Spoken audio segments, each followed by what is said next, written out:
歡迎大家繼續回到寰宇全世界，我們繼續來看的是2026的環太平洋軍事演習。那在這個禮拜呢，正式登場啊，美軍派出了羅斯福號航母領銜，在珍珠港的西卡姆聯合基地這邊停滿了各國的軍艦。6月24號開始呢，展開1個多月的聯合演習，今年總共有31國參加，水面艦大約有40艘，那潛艇是5艘，140架軍機啊，還有超過25000名的官兵。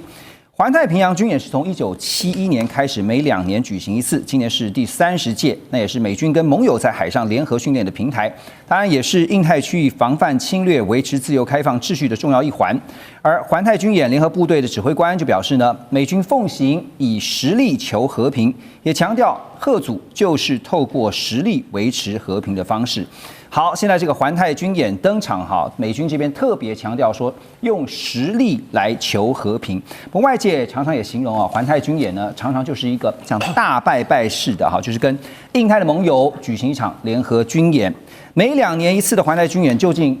要怎麼去在其中找到看點？聂老師 ，OK， 我剛講到一只老鷹，它的翅膀很怕這個毛慢慢掉落了，而且翅膀玉振無力。第二個呢，它這個爪也開始弱了，你知道嗎？它可能手也伸不直了，也怕有問題了。它需要人家來協助它一起呢伸到海裡呢做一些它想要的動作。不過我先講一下剛剛講的時間點，大家算一下，1971年到2026，今年55年哦，不是短日子，一個人能活多久？30次。那這裡面在之前其實是有中國的嘛，大家知道，不管早期有中華民国或者退出聯合或者中美建交。重點就是這中國在裡面應該扮演重要角色，但是2018年之後，卡掉了中國5次沒有受邀，這個問題我講給大家聽。我的認為是，大家聽得出來，55年30次，這不就是明顯的例行的環太軍演嗎？需要太緊張，需要想太多，不用談。但是時間點不太一樣 ，timing 有變啊。從2018到現在，一個國家從2001加入 WTO， 極低的匯率賺進世界貿易財，從1兆、2兆、3兆、4兆，2014年突破4兆外匯存底 ，GDP 也急速增高，軍事航太全部都提升，科技 AI 現在都到一定到位，甚至遍地開花之下的中國崛起。這條龍 muscle 已經練到不一樣，而對岸的我剛講那個爪已經落之下，他要不要秀他的 muscle？ 我若不秀我的 muscle， 我跟你講，對岸已經看不起我了。他要做的所有動作，我都可能要以後都要求他。你看，川普現在他到那個 G7 去開會可以遲到，說 I'm boss， 到中國去不敢遲到，而且都講好話，都用偉大來形容，偉大國家、偉大的領袖。這是有變的，因此他必須秀我是有實力的，他還是有在環太有很大的影響力，但他們的目的非常清楚啊。這個是，你要知道，這環太是全球是最大型的這個，而且最大型的這個軍演哦。是。而這一次算是史上最大規模，是創紀錄的。各位想想，你剛講到人數25000人，這一張海上艦艇40艘，海下的潛艇5艘，45艘，這是大規模，由福特號領軍。我還是要說明一下。說不好聽，美國還是 leader， 可是這些40幾艘都是各國的30個國家，31個國家，這表示他要號召大家說，我霸權還在，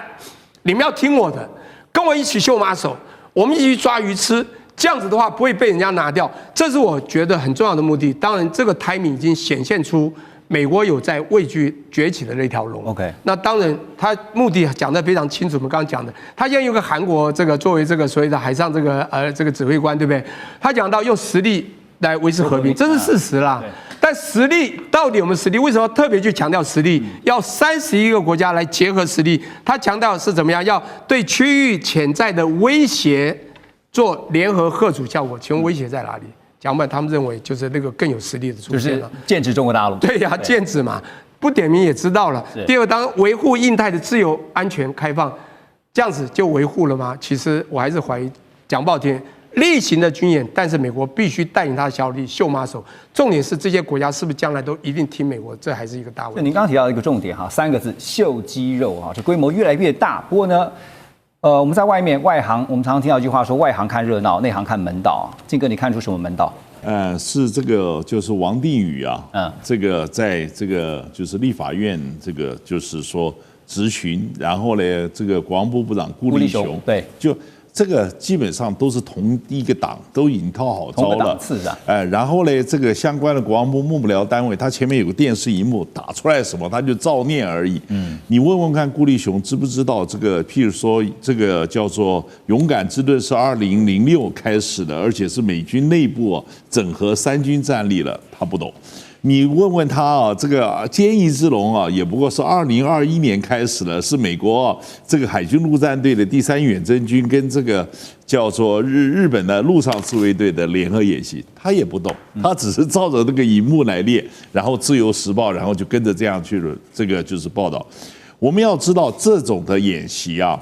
環太平洋演習是個大拜拜，最主要是軍事交易，然後建立這個大家見面3分情，建立很多後續交往的關係。那有很多研討會，也不光是只有操演的科目，這個真正的哥們操重要科目，一般人操一般的這個就是說簡單的科目。但這2個演習呢，這個他操演呢，基本上不是按照一個既有的作戰計劃去驗證。他每年都要想一個故事，然後照這邊來演習。那美軍跟韓國的操演呢，那可就是嚴肅了。為什麼？因為整個印太地區太平洋總部裡頭只有2個現在已經寫好的作戰計劃，一個作戰計劃就是韓國有事變編號是5027，另外一個呢是北韓政權突然垮台，這個美韓這個聯軍怎麼應付？編號是5029，那個就是真正的作戰計劃，然後照着來練兵。我們要知道，今天這些都是行的，寫一個想定，寫個故事，然後每年操，經驗沒辦法累積。但是美國跟韓國的操演，那是一點一點要經驗，要驗證，運多少彈藥，打多少彈藥，要多少的部隊調動，那個都是原先寫好的。我們今天軍事的計劃，從指揮官的判斷，然後作戰的構想，然後再到基本的計劃，到完整的作戰計劃，那個是要投入資源的，這些是作秀。不過你講到一個重點哈，就是說，因為我看到這2天其實北韓也有一些新聞，就是北韓的這個武力威脅確實讓南韓很憂心啊。那當然，這個剛才也提到說，國防部長顧立雄呢，他是在立法院接受立委質詢的時候呢，他提到了說，與其關注環太平洋軍事演習，不如先把重點放在堅毅之龍跟勇敢之盾。畫面當中，我們來看一下哈，這2項軍演就是堅毅之龍跟勇敢之盾啊。那麼堅毅之龍呢，其實是這個大規模的實戰訓練啊，是日本陸上自衛隊跟美國海軍陸戰隊哈，他們在20號呢就在熊本的陸上自衛隊的駐地，這個軍隊的駐地呢舉行這個堅毅之龍這樣的演訓，訓練目的當然是提升島嶼防衛的熟練度哈。那麼演習呢將會在九州跟沖繩各地演練到30號。勇敢之盾呢，則是由美軍太平洋司令部所主導，在日本關島、還有北馬里亞納群島、夏威夷跟澳洲等地同步展開。它要集結的是美國、澳洲、日本、加拿大跟紐西蘭等國的兵力，演練海陸空、網絡還有太空等多項領域的聯合作戰能力。所以剛剛特別提到了，其實同個檔次。那些都是作秀的啊，不像美國跟韓國，美國、韓國那個是硬碰硬的，把那個所有作戰計劃每一條要驗證的。所以重點就是在你講的，其實我們要看的演習，其實應該是看美韓之間的這個作戰演練。打假球跟打真球的差別就在這裡。那個呢是有2個，我剛剛講5027跟5029，那個是實打實的作戰計劃。那個每一個都要驗證，這些每年要想個故事出來驗證。那您剛剛提到說環太它有所謂的核心跟這個周邊的，對，核心的是指美日菲嗎？不止。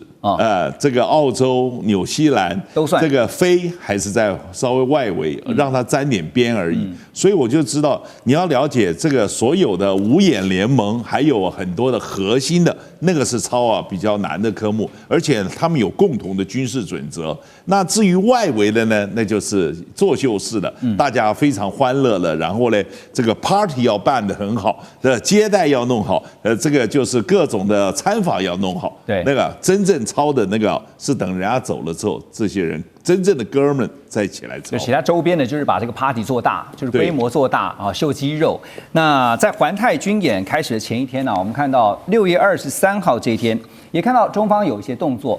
大陸第一艘電磁彈射航母，也就是福建艦呢，由北向南航行經過台灣海峽，在6月22號這一天啊，這個遼寧艦的編隊也才剛完成了40多天的遠海訓練，回到了母港。山東艦則是保持在這個南海的戰備狀態。那3艘航母呢，在時間跟空間上都傳遞出強烈的戰略訊號。可以看見的一件事情是，美國在驗證，就透過這些軍演，我們剛剛提到的，在驗證的是什麼呢？是聯合作戰能力。而日本呢，在驗證的是第一島鏈防衛戰略。中國大陸呢，則是持續的推進航母遠海的部署啊。好，所以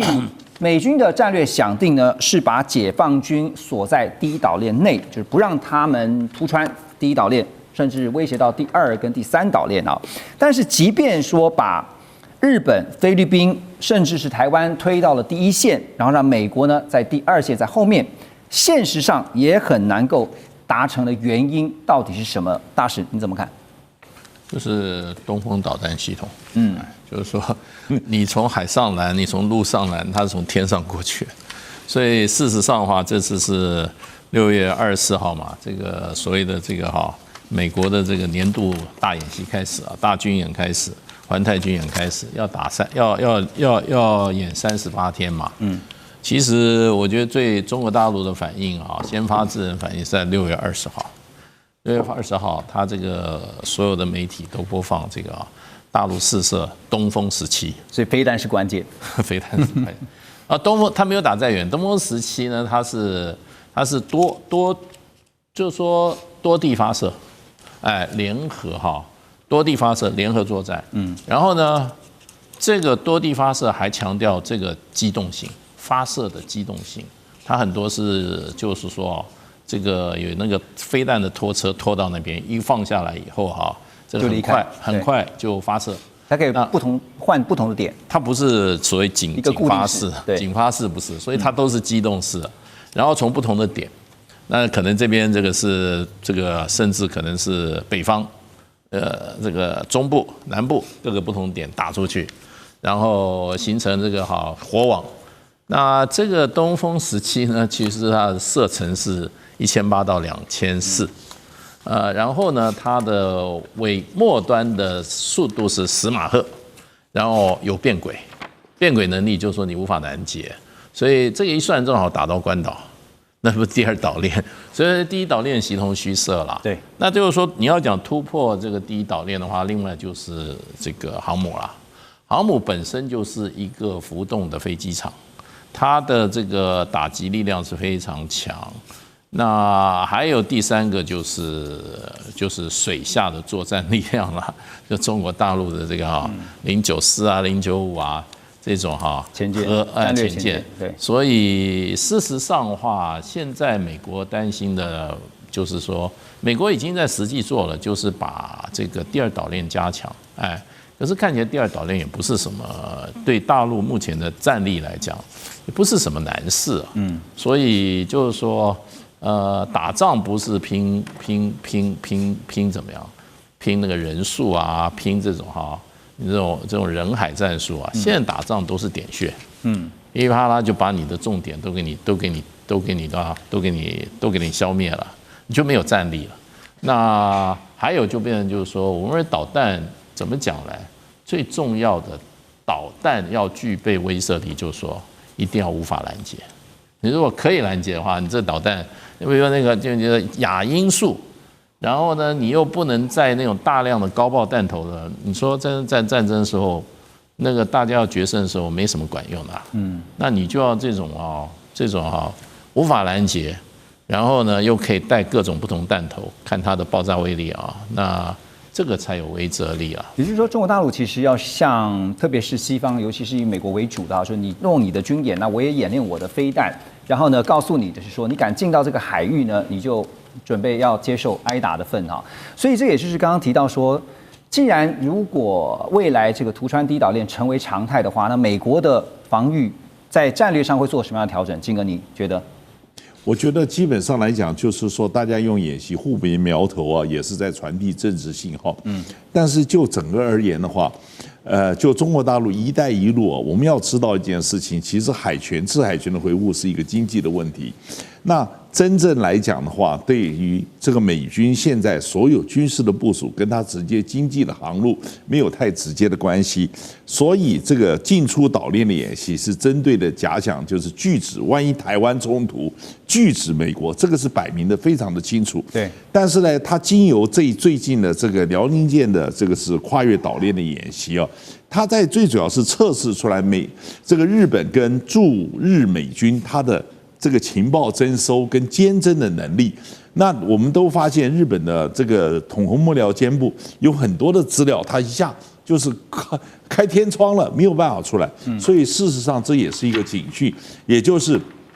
它的反情報以及它保守行動隱秘能力越來越高。這個會產生戰略嚇阻的效果。OK， 您提到日本，等一下回來我們再來聊。日本最近真的很傷腦筋，因為稀土還有關鍵的礦產這個部分呢被中國大陸卡得死死的，一直在苦思突圍之道。馬上回來。中美互動牽動全球，美中競爭，地緣爭霸，外交、軍事、科技、經濟，多元觀點，權威分析。一同掌握2026全球新秩序、新賽局。每週6日，寰宇全世界帶您走進全世界。